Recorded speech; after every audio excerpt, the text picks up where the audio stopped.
આજે આપણે all in one ચાટની ચટણી બનાવીશું, જે તમે રગડા ચાટ છે કે છોલે ચાટ કે પછી કટોરી આલુ લચ્છા કટોરી ચાટ છે, દહીંપૂરી, સેવપૂરી, કોઈ પણ વસ્તુમાં યુઝ કરી શકો છો અને તેને સ્ટોર કરીને પણ રાખી શકો છો. આઈસ ક્યુબમાં ફ્રોઝન કરીને રાખો ને તો ઝટપટથી કામ આસાન થઈ જાય ને તેવી આ ચટણી છે.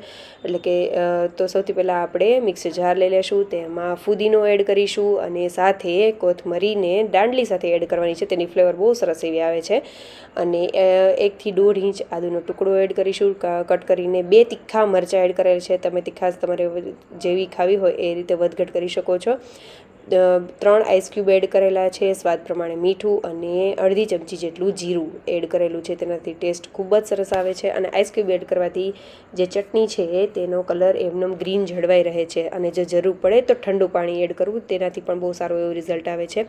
તમે તેને સ્ટોર કરીને રાખી શકો છો. અને તમે આઈસ ક્યુબમાં જો ફ્રોઝન કરીને રાખો ને તો જ્યારે જોઈએ ત્યારે તમે ચટણી બનાવીને તૈયાર કરી શકો છો. તો આ રેસીપી તમને કેવી લાગી એ મને કમેન્ટ કરીને જરૂરથી જણાવજો. અને સારી લાગે તો લાઇક, શેર અને સબસ્ક્રાઈબ કરજો. ફોલો કરવાનું ભૂલતા નહીં. Thank you for watching.